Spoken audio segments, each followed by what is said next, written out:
한국교회 표준정강 강의를 시작합니다. 저는 교회법학회 학회장 서헌재 교수입니다. 이 강의는 일문일답식으로 사례 중심으로 가급적 지루하지 않게 진행하겠습니다. 한국교회 표준정강은 2019년 7월에 저희 학회가 총 6개장 68개 조항 부칙 2조항으로 구성된 것입니다. 서장 교회 정관이란 무엇인가부터 시작해서 1장, 2장, 3장, 4장, 6장으로 되어 있고요. 이 순서대로 강의를 진행합니다. 저희 강의는 파워포인트 중심으로 진행하는데 총 400장 정도로 지금 되어 있고요. 지금 예정으로는 30회 내지 40회로 나눠서 유튜브 강의를 진행할 생각입니다. 이 표준정관은 교회법학회 홈페이지에 들어가시면 구할 수 있습니다. 이 표준정강 강의는 학회 미니 홈피 이렇게 생겼습니다. 처치앤로 여기에 차례대로 이렇게 정리해서 게재했습니다. 여기 보시면 6개 방으로 되어 있는데요. 여기 표준정강 방을 들어가시면 이런 식으로 쭉 이제까지 한 것을 다시 이렇게 체계적으로 볼 수 있도록 정리했습니다. 요 처치앤로는 플레이스토어에 들어가서 처치앤로를 치시면 스마트폰 앱을 설치하고요.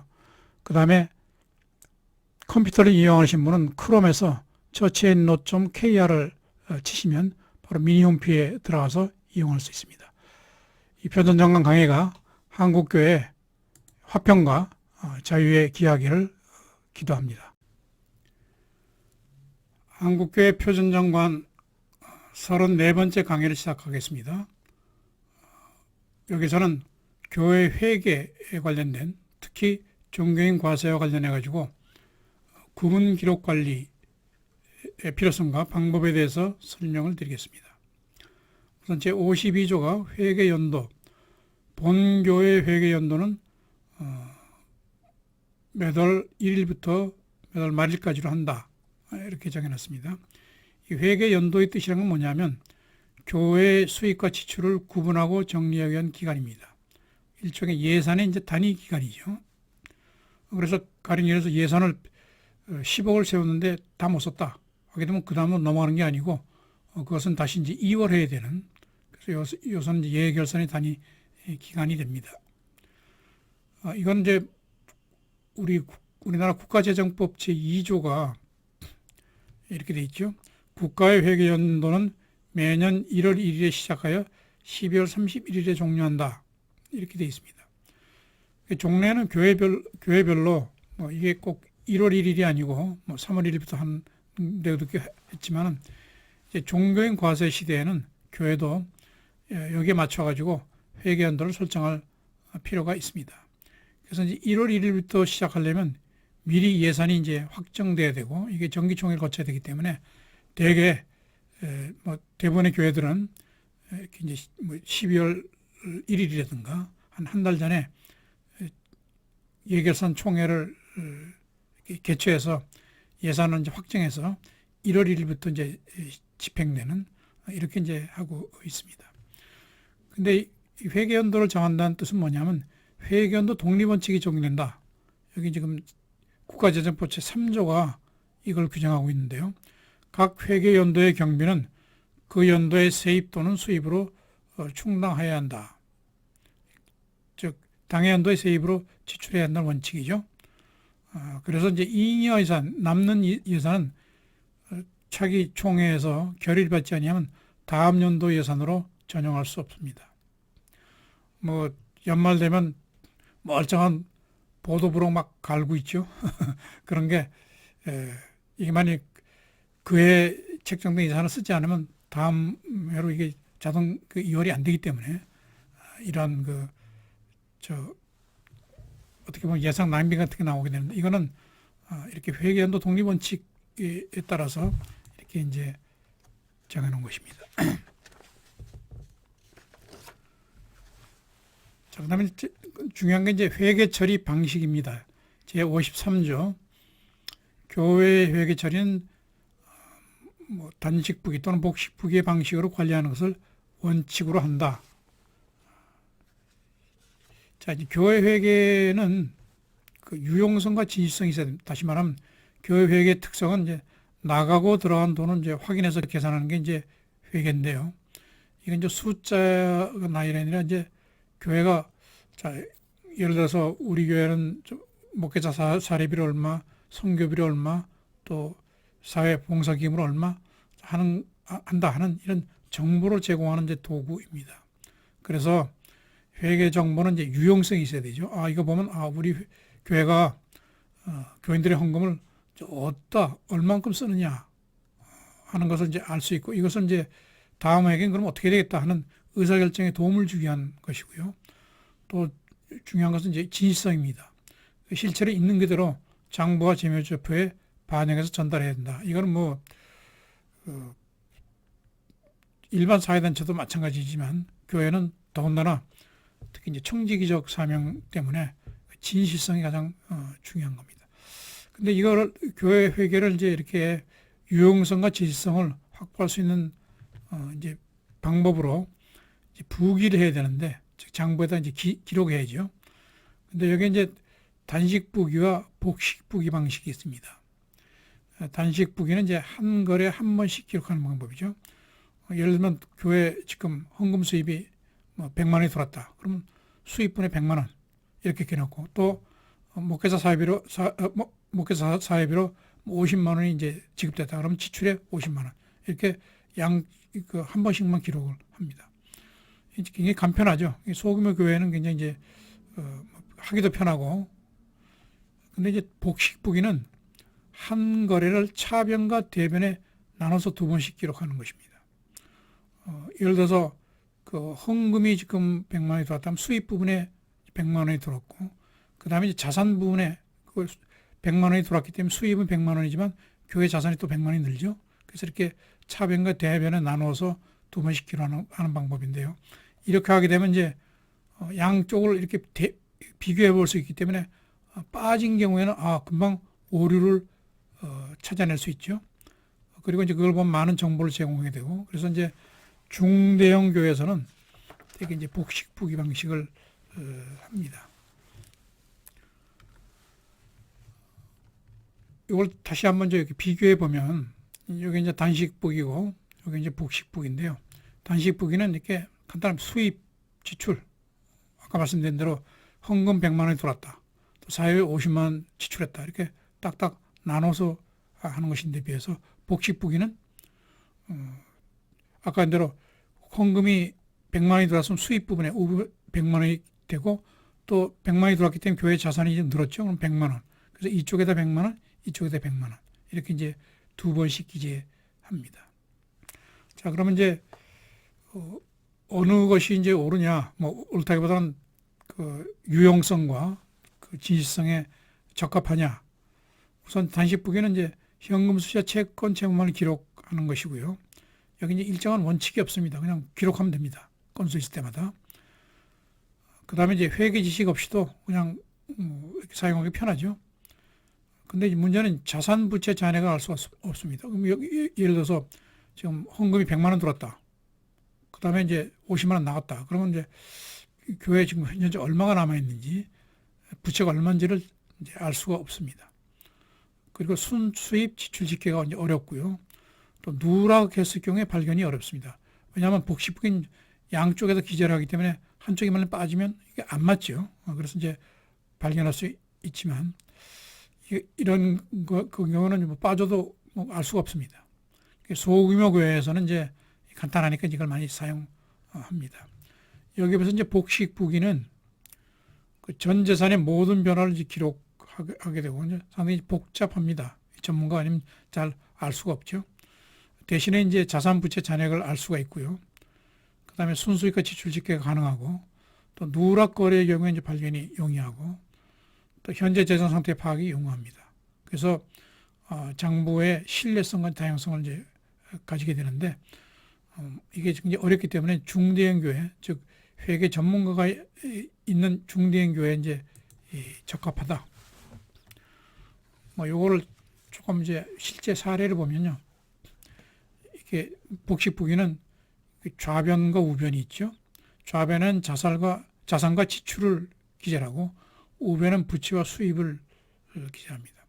그래서 만약 이제 급여를 받았다 하게 되면 여기 이제 이렇게 기재를 쭉 해서 신용카드 사용, 예금 인출에 따라서 양쪽에다 이제 어떻게 기재하느냐 하는 것이 나왔습니다.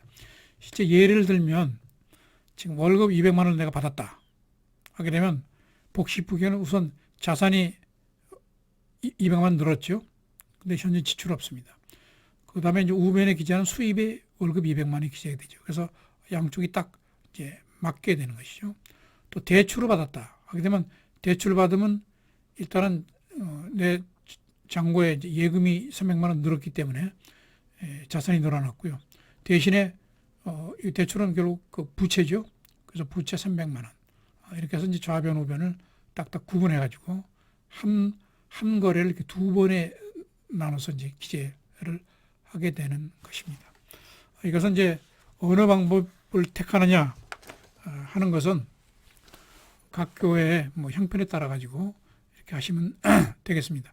그러나 요즘 이제 복식부기 이것도 여러 가지 그 정보나 또 이런 그 사용 방법에 대한 해설 등이 유튜브나 이런 데 많이 나와 있을 겁니다. 그래서 조금만 익히면 되기 때문에 갑자기 복식부기 방법으로 기입하는 것이 교회 회계 처리 방식에 적합한 것이 아닌가 이렇게 말씀드리겠습니다.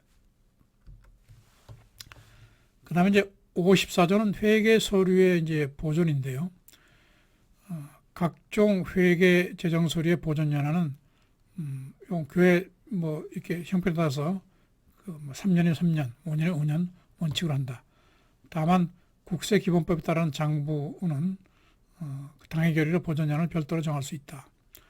보존 연한이 경과한 회계서는 당해 결의를 피해갈 수 있다.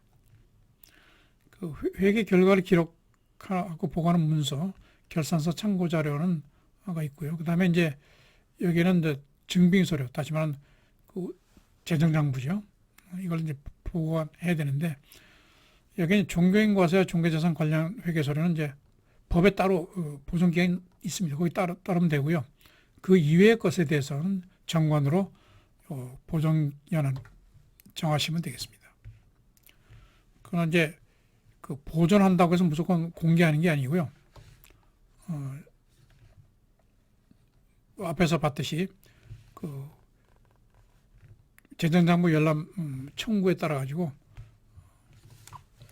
그 회계장부를 이제 공개할 필요가 있을 경우는 이제 공개해야 되는데 공개하기 위해서는 이것을 폐기하지 않고 일정 기간 보존할 필요가 있다. 그래서 보존에 관한 규정을 두게 된 것입니다. 자, 이제 가장 중요한 구분 기록 관리에 대해서 설명드리겠습니다. 자, 구분 기록 관리는 어떻게 하나요? 자, 구분 기록 관리를 하지 않으면 무엇이 문제가 되나요? 여기 이제 질문입니다. 자, 구분 기록 관리에 대해서 이제 55조가 규정해 놓고 있습니다. 교회는 교역자에 지급하는 사례비, 생활비 등과 그 밖의 교회 활동, 종교활동비를 포함과 관련해서 지출하는 비용을 구분하여 기록, 즉 회계 처리하고 관리한다. 자, 왜 이제 구분 기록 관리를 해야 되느냐? 종교인 과세 때문에 그렇습니다. 왜냐하면 그 소득세법 제41조가 이렇게 규정해 놓고 있죠. 종교단체는 소속 종교 관련 종사자에게 지급한 금액 및 물품과 그 밖에 종교 활동과 관련하여 지출한 비용을 구분하여 기록 관리한다. 이거는 이제 소득세법에 정해놓은 것입니다. 그래서 교회는 이 소득세법의 적용을 받기 때문에 교회도 구분 기록을 해야 되고 그 기준으로 그 근거로 정관에 반드시 이런 규정을 둬야 됩니다. 종교인 과세가 시행되지 않을 때는 뭐 문제가 없었지만 지금 시행된 지가 벌써 몇 년이 지났는데 아직도 교회 정관에 이런 규정을 두고 있지 않은 교회들이 많이 있어요. 이거는 앞으로 상당히 이제 큰 문제가 됩니다. 자, 우선 이제 구분 기록 관리의 뜻이 뭐냐? 종교인 과세 대상인 교역자의 사례비, 교역자에게 지급하는 사례비죠, 생활비와 그 과세 대상이 아닌 교회 공적 비용을 구분해서 기록, 즉 회계하고 관리한다. 자, 왜 이렇게 해야 되냐면 과세 대상을 명확히 해서 세무조사에 대비해야 됩니다. 그래서 이제 구분 기록과 이제 관리가 중요한데요. 구분 기록은 종교인 사례비 장부, 회계장부죠. 기타 종교활동의 회계장부를 구분한다. 이건 뭐 이중장부가 아니고 구분장부입니다. 이중장부라는 것은 똑같은 것을 이제 나눠서 이른바 수문장부로 하는 이건 탈세를 위한 것인데 이게 아니고요. 종교인 사례비 장부 이거는 이제 사례비는 과세 대상이 되니까 얼마를 교회에서 사례비를 지급했다 하는 것을 이제 회계장부에 나타내야 되고 그 다음에 기타 이제 교회가 다른 공적으로 쓰는 장부 이거는 그 과세 대상이 아닙니다. 그렇기 때문에 이건 따로 구분해야 됩니다. 그 다음에 구분 관리는 다른 통장으로 사용해야 된다. 그래서 그 교회는 이제 사례비 통장과 종교활동비 통장, 운영비 통장 등을 각각 만들어야 된다 하는 것을 이제 정관 규정에 되어 있습니다. 이걸 조금 더 이제 구분 기록 관리와 세무조사 부분에 대해서 다시 한번 말씀드리죠. 종래 2018년 이전에는 교회가 뭐 자진 납세하는 교회도 있고요. 그런데 이제 2018년부터는 이게 법에 의한 과세입니다. 그렇기 때문에 법에 의한 과세는 반드시 제대로 세금을 냈는지를 검증해야 되고 이게 이제 세무조사입니다. 이게 탈세 징후가 있다 하게 되면 이제 세무조사가 들어오는데 이런 경우에 이제 세무서에서 무조건 교회에 들어가서 막 장부 뒤지고 이렇게 되면 이제 종교 자유를 침해할 소지가 있죠. 그래서 이제 소득세법 시행령에 이게 굉장히 이제 이 범위를 어느 정도로 해야 될 것이냐를 둘러싸고 2018년 그 종교인 과세 입법 과정에서 굉장히 논란이 많았습니다. 그래서 최종적으로 이제 시행령에 이렇게 마련됐습니다. 시행령 제가 한번 읽겠습니다. 이게 중요하니까요. 종교단체가 소속 종교 관련 종사자에게 지급한 금품과 종교 활동에 관련해 지출한 비용, 즉 종교인 사례비하고 이제 기타 공적 경비죠. 이걸 구분하여 기록 관리하는 경우 세무에 종사하는 공무원은 질문조치, 세무조사한 때에 종교단체가 종교인에게 지급한 금품 외에 종교 활동과 관련하여 지출한 비용을 구분하여 기록 관리한 장부 또는 서류에 대해서는 조사하거나 그 제출을 명할 수 없다. 이렇게 되어 있습니다. 그래서 종교단체가 종교인 사립비하고 기타 교회 공적 경비, 이 중에는 종교활동비도 포함되죠. 구분하여 기록하고 관리, 기록 관리가 뭔지 회계 장부를 구분하고 통장도 구분하고 자, 이렇게 해놓은 경우는 뭐 세무조사 받을 일은 없겠지만 만일 경우 세무조사를 한다고 하더라도 교회는 뭐만 제출하면 됩니까? 이 사례비 관련 자료, 회계장부, 통장 이것만 제출하고 기타 교회 활동 관련 장부와 통장은 조사 대상에서 제외됩니다. 왜냐하면 종교인 과세는 종교인, 가령 목사님의 그 소득에 대한 그 과세이기 때문에 소득과 관련 없이 교회가 따로 지출한 이런 비용에 대해서는 아무리 뭐 세무조사한다고 하더라도 이 부분은 세무조사 대상이 아니고 따라서 교회는 그런 요구가 있다 하더라도 이 법에 따라 가지고 이렇게 이제 장부를 제출하지 않아도 됩니다. 다만 그 전제가 구분해서 기록 관리를 해야 됩니다. 근데 구분해서 기록 관리 하지 않고 예를 들어서 목회활동비 이게 이제 교회 공적 경비인데 이거를 목사님이 그냥 현금으로 지급했다 또는 계좌 이체해버렸다. 그러면 이제 목사님의 사례비하고 종교활동비는 구분돼야 되는데 이 구분 기록 관리가 안 됩니다. 이런 경우에는 세무조사할 때 이거 다 제출해야 됩니다. 그래서 교회가 이런 종교의 자유를 침해받지 않고 이렇게 좀 정치 권력으로부터 자유스러우려면 이렇게 철저하게 구분 기록 관리를 할 필요가 있다. 자, 이거 이제 구분 기록 관리와 관련된 것인데요. 뭐 딴 건 볼 필요 없고 요 부분입니다. 요 부분은 이제 과세에 제외가 되기. 왜냐하면 이 종교인 소득과세는 종교인 소득에 대해서만 과세하기 때문에 여기는 종교인에게 지출되는 이제 비용, 예를 들어서 생활비 또는 상여금, 격려금 또는 뭐 이제 직책 수당, 뭐 담임 목사 수당 이런 것들은 다 종교인 소득에 대해서 여기에 대해서는 이제 과세가 됩니다. 그래서 요것하고 그 다음에 이제 교회 공적 경비, 뭐 종교 활동 예를 들어서 뭐 성교비를 지급했다 또는 무슨 교회 뭐 그 월세를 냈다 또는 교회가 뭐 증축을 했다. 기타 뭐 교회가 공과금을 냈다. 재산세를 냈다. 자, 이런 것들은 다 교회의 공적 경비이기 때문에 이 부분은 과세 대상이 제외입니다. 그렇기 때문에 요거를 구분해서 회계장부도 마련하고 통장도 마련하면 이 부분에 대해서 이제 제대로 냈는지 안 냈는지 가령 예를 들어서 장부상으로는 목사님에게 1년에 사례비 등으로 다 1억을 지출한 걸로 되어 있는데 실제는 2억을 지출했다는 이 소문이 있다.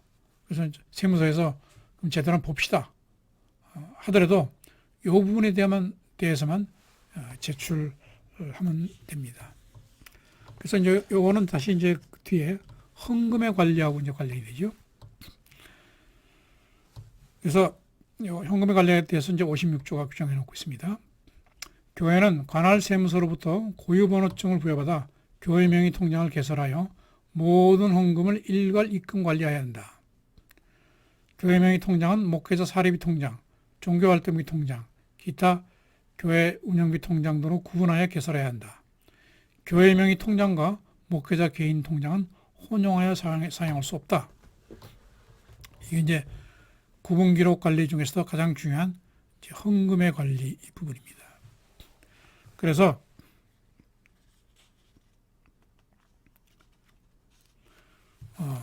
제일 중요한 게 이제 목사의 재정, 그 교회 재정과 목사 재정의 분리입니다. 뭐 이게 이제 큰 교회는 별 상관없지만 예를 들어서 1인 교회, 뭐 목사님이 이제 혼자 다 하는 거죠. 또 심지어는 이제 목사님이 뭐 자비량으로 한다. 이런 경우에도 교회와 목사는 별개의 주체, 법적 주체입니다. 그래서 이걸 이제 실적으로 이제 법상 인정받기 위해서는 이제 교회 정관을 이렇게 이제 마련해야 되고, 그 다음에 이제 세무서에서 고유번호증을 부여받아서 교회 명의 통장을 개설하면, 예를 들어서 이제 외부에서 이게 이제 개척교회이기 때문에 큰 교회에서 가령 한 달에 500만 원을 이제 지원받는다. 그렇게 되면 옛날에 1인 교회에서 그냥 목사님 개인적으로 받아가지고 이게 쓰면서 썼습니다. 그렇게 되면 이제 교회 재정과 목사 재정이 구분이 안 돼요. 비록 목사님이 다 받아서 이제 집행한다고 하더라도 법적으로 이걸 구분해야 됩니다. 그러기 위해서는 사단성을 인정받아야 되고, 그래서 이제 일단 이런 정관을 마련하고, 그 다음에 세무서부터 고유번호증을 부여받으면 교회 명의 통장이 개설이 됩니다. 그러면 500만 원을 지원받으면 이 500만 원을 개인 통장을 받지 않고 교회 명의 통장으로 받아요. 그럼 교회에 이제 500만 원이 돌아 있으면 거기에서 목사님이 자기 이제 사례비로 300만 원 하게 되면 교회 명의 통장에서 목사님 개인 통장으로 300만 원을 이체하고 또 나머지 200만 원은 이제 교회 운영 경비를 쓴다.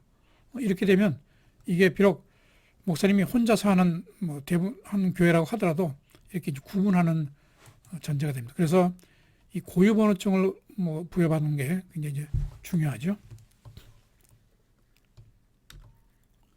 그래서 이제 고유번호증은 뭐 이미 뭐 많은 이제 중개과세하면서 교회에서 다 냈지만은 가급적 이 82로 시작하는 번호, 여기 이제 이게 이제 고유번호증 이게 4번인데요. 제가 소속되어 있는 이제 서울 동부노회 겁니다. 14482 이렇게 되죠. 82 이게 이제 사단성을 인정받는 이 번호입니다. 82막을 88이 있는데 88보다는 82로 받는 게 좋습니다. 그래서 고유번호 신청에 필요한 서류로는 이제 이 신청서가 있고, 가장 중요한 게 이제 교회 정관입니다. 그 다음에 뭐 재직증명원 뭐 이런 것들 해가지고 세무서에 제출하면 이 고유번호증을 발급받으면 이걸 가지고 이걸 가지고 이제 교회 명의 통장을 개설할 수가 있습니다. 그래서 교회 통장을 통한 입출금이 구분기록 관리의 첫걸음이죠. 그래서 이제 그 헌금, 외부 지원금 일체 수입을 교회 통장에 입금해서 사용하고 교회 모든 지출도 교회 통장에서 출금하게 됩니다. 특히 자비랑 교회 같은 경우에 외부 지원금, 목사 개인 헌금을 옛날에 목사님은 그냥 자기 그 사적 헌금을 교회에다 막 썼죠. 이렇게 하지 않고 외부 지원금도 이 통장에다 입금시키고 자기 개인도 목사님 개인도 이거를 그냥 쓰지 말고 교회 통장에다 헌금으로 입금을 합니다. 그러면 그 다음에 이제 그 통장에서 사례비 운영경비로 출금해서 사용하게 되면 자 어떤 결과가 되냐면 목사는 이제 헌금을 했잖아요 교회에다. 그러면 기부금 세액공제 혜택을 누릴 수 있고요. 또 이제 소득이 발생하므로 근로장려금, 자장장려금 수혜 대상이 됩니다. 그래서 특히 이제 자비랑 교회, 소규모 1인 교회에서도 반드시 이렇게 구분 기록 관리를 해야 될 필요가 있습니다. 자, 이걸 조금 더 표로 보죠. 예를 들면 지금 이제 구분 가리킬로 이제 예로 매월 이제 어느 교회 1,000만 원의 헌금 수입이 있고 교회 지출도 이제 1,000만 원으로 가정을 합시다. 그럼 이제 이 교회에서 담임 목사에게 매월 400만 원, 부목사 한 명이 200만 원, 전도사 한 명에게 100만 원씩 사례비를 지급하고 담임 목사의 목회 활동비로 100만 원, 교회 전체 경비로 200만 원 이제 지출한다고 이런 사례를 이제 상정하면 우선 교회 명의 통장 이건 이제 그 고유번호증을 내면 이제 은행에서 개설해 주죠. 자, 이걸 여기 통장에다가 이 1,000만 원을 이제 입금을 합니다. 여기에는 뭐 입금에는 교인들의 뭐 그 11조 헌금도 있을 것이고 그 다음에 월장 헌금도 있을 것이고 또 주일 헌금도 있을 것이고 이걸 다 몽땅 다 해가지고 마스터 통장에 이제 집어넣습니다. 이게 1,000만 원이 들어갔죠. 그럼 여기에서 이제 교회 명의 그 담임 목사 사례비 통장 있고 이것도 다 교회 통장입니다. 종교활동비 통장이 있고 교회 이제 일반 경비 통장이 이제 여기 이제 세 가지가 있다고 합시다. 그러면 목회자 사례비 통장에다가 700만 원을 합니다. 왜냐하면 담임 목사 400만 원, 부목사 200만 원, 전도사 100만 원이니까 전체가 이제 700만 원이죠. 그래서 이 1,000만 원 여기서 700만 원을 목회자 사례비 통장에다 이제 이체를 하죠. 그럼 여기 700만 원이 들어가 있습니다. 그다음에 종교활동비 통장에도 100만 원이 입금이 되고 그 다음에 교회 일반 경비 통장에도 200만 원이 각각 이 마스터 통장에서 이제 됩니다. 그러면 이제 사례비 통장 700만 원 중에서 담임 목사에게 이제 400만 원이 지급되죠. 그럼 담임 목사 개인 통장에다가 여기서 400만 원 이체해 줍니다. 또 부목사 개인 통장에도 200만 원 입체해 주고 전도사에도 100만 원을 이체를 해 줍니다. 그 다음에 종교활동비 통장에 들어있는 이 100만 원은 이제 목회실에서 관리하기 때문에 목회실에다가 이것을 이제 쓸 때마다 뭐 이렇게 이체해 주거나 아니면 여기다 이제 관리실에다가 100만 원을 이체를 해서 관리실에서 그때마다 이제 쓰게 되고요. 그 다음에 교회 일반 경비 통장은 이제 사무국에서 이제 하기 때문에 사무국에다가 200만 원을 이렇게 사무국 통장에다 이제 해주죠. 그래서 이렇게 되면 만일 문제가 생긴 경우는 이 부분만, 즉 목회자 사례비 통장과 그 개인 통장 이 부분만 이제 세무서에서 만일 필요하다 하게 되면 이 부분만 이제 제출하면 됩니다. 그래서 이 부분은 교회 이제 공적 경비이기 때문에 이렇게 딱 구분해서 했을 경우에는 교회는 전혀 이 부분에 대해서 염려할 필요가 없고 이건 법적으로 딱 이렇게 이제 구분해서 있기 때문에 그래서 이 구분 기록 관리가 굉장히 중요하다. 종교인 과세, 지금은 사실 이제 시행 초기이기 때문에 세무서에서 그렇게 뭐 엄격하게 이렇게 보지는 않습니다. 근데 이제 이게 정착이 되고 또 그 세무조사라고 하는 게 그냥 되는 게 아니고요.